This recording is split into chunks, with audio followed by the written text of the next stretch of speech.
వేలుపులి మరేదాసు. ఏం పని చేస్తారు మీరు? మేము పొలం పని చేసుకుంటాం. ఎలా ఉంది పొలం పని అంటే? ఇప్పుడు దేనికి కూలికి వెళ్తుంటారా? కూలికి వెళ్తుంటాం, టాటర్ డ్రైవర్కి వెళ్తుంటాం, సొంత పనులు చేసుకుంటాం ఉంటాం. ఎలా ఉంది కూలి? ఎంత గిట్టుబాటు అవుతుంది పనికి వెళ్తే? కూలి వెళ్తే 500, 600 ఉన్నాయి. ఇబ్బంది ఏం లేదు. ఇబ్బంది ఏం లేదు. మరి ఏంటి ఇప్పుడు జగన్మోహన్ రెడ్డి గారి పరిపాలన బాగాలేదు, అసలు రైతుల గురించి ఏమీ తెలియదు, ఆ కూలి గిట్టుబాటు కావట్లేదు అన్నారు. అది ఎంతవరకు వాస్తవం? ఎవరు అంటున్నారు అట్లా? ప్రతిపక్షాలు అంటున్నాయి. పిచ్చి మాట్లాడి అనుకోవడం ఇబ్బంది ఏం లేదు. మాకు సౌకర్యం బాగానే ఉంటుంది. జగన్ ఉండాలి, మాకు బ్రహ్మాండం ఉంది. ఇబ్బంది ఏం లేదు అన్న. ఇప్పుడు కూలికి వెళ్తా అన్నావు, ఇప్పుడు 400-500 కూలి వస్తుంది అంటున్నాను కదా. వీటితో పథకాలు ఏమైనా వస్తున్నాయి మీకు? వస్తున్నాయండి. మాకు రైతు భరోసా పడుతుంది, అమ్మఒడి పథకాలు వస్తున్నాయి, 18,000 రూపాయల పథకాలు పడుతున్నాయి.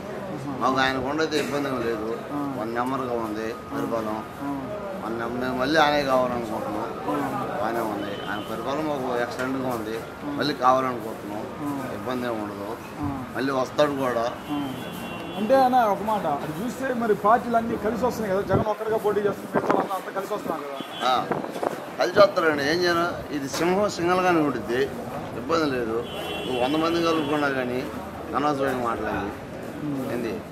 ఆయన 70 ఏళ్ళు రాజకీయం అనుభవం ఉన్న ఒకటే, ఈయన వయసు తక్కువైన ఒకటే ఏంది.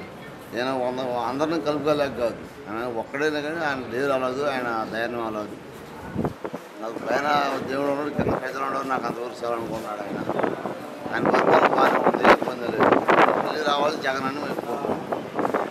మరి ఇప్పుడు జగన్ని ఇప్పుడు చాలా తీవ్రమైన వ్యాఖ్యలు చేస్తాను పవన్ కళ్యాణ్. జగన్ 4వ పిల్ల అని మాట్లాడుతున్నాను.